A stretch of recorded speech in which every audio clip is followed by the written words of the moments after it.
विद्यार्थी मित्रांनो, आज आपण गणित हा विषय घेणार आहोत। गणित विषय हा काही काहींना खूप अवघड आणि काही काहींना खूप सोपा वाटणारा हा विषय आहे, बरोबर।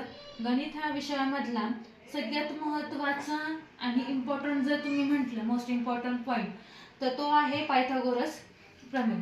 गणितामधले सगळ्यात महत्त्वाचा पॉईंट म्हणजे कोणता? पायथागोरस प्रमेय। पायथागोरस प्रमेयमध्ये काय सांगितले ते बघा। पायथागोरस प्रमेय हे काटकोन त्रिकोणाशी संबंधित एक महत्त्वाचे प्रमेय आहे। त्रिकोणाशी काय आहे? काटकोन त्रिकोणाशी तो काय आहे?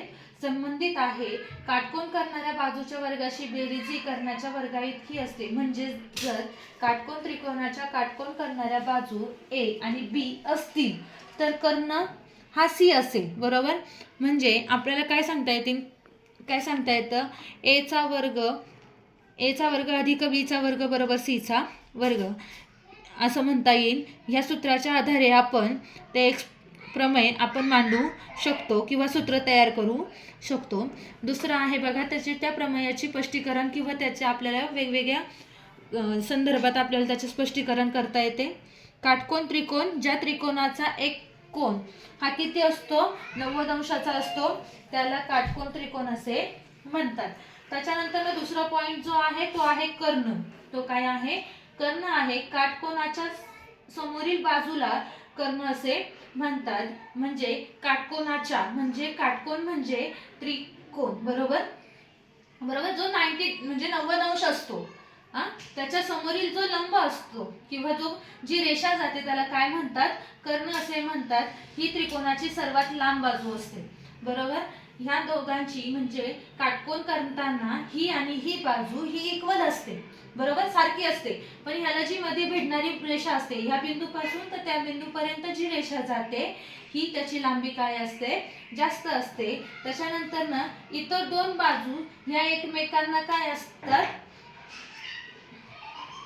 ह्या बाजू एकमेकांना काय असतात? समान असतात। त्याच्यानंतर ना आपल्याला पायथागोरस प्रमेय याचे सूत्र कसे तयार केले? सूत्र कसे ते आपण बघूया। पहिल्या बाजूचा वर्ग अधिक दुसऱ्या बाजूचा वर्ग बरोबर कर्ण वर्ग। म्हणजे ह्याचं आपल्याला असं स्पष्टीकरण मी तुम्हाला देते। पहिली बाजू म्हणजे ही, दुसरी बाजू म्हणजे ही। हा झाला आपला काटकोन, बरोबर। हा झाला 90 डिग्री। 90 डिग्रीला जो लंब आहे किंवा रेषा आहे, जो कर्ण आहे त्याचा वर्ग म्हणजे पहिल्या बाजूचा वर्ग अधिक दुसऱ्या बाजूचा वर्ग आणि बरोबर ह्या कर्णाचा काय घ्यायचा आहे? त्याचा आपल्याला वर्ग। असा हा पायथागोरसचे सूत्र आपल्याला सांगता येते। त्याच्यानंतर पुढे बघता येईल त्याचा उपयोग। तर पायथागोरस प्रमेयचा उपयोग कुठे होतो बघा? भूगोल, बांधकाम, अभियांत्रिकी आणि त्रिकोणमितीयामध्ये याचा मोठ्या प्रमाणात वापर होतो। या प्रमेयावर आधारित संख्यांच्या जोड्यांना पायथागोरिक त्रिकट असे म्हणतात की 1 3 4 5 किंवा 5 12 13। त्याच्यानंतर पुढे आपल्याला त्याचे स्पष्टीकरण किंवा पॉइंट सांगता येतो। अशा प्रकारे आपल्याला पायथागोरस थेरमची थोडी जास्त आपल्याला माहिती मिळालेली आहे। फक्त आपल्याला लक्षात काय ठेवायचंय? पायथागोरस थेरम मध्ये त्याची जो काटकोन त्रिकोण असतो त्याचा काय आहे? तो कसा आहे? 90 डिग्री आहे। म्हणजे त्याच्या दोन्ही बाजू कशा आहेत?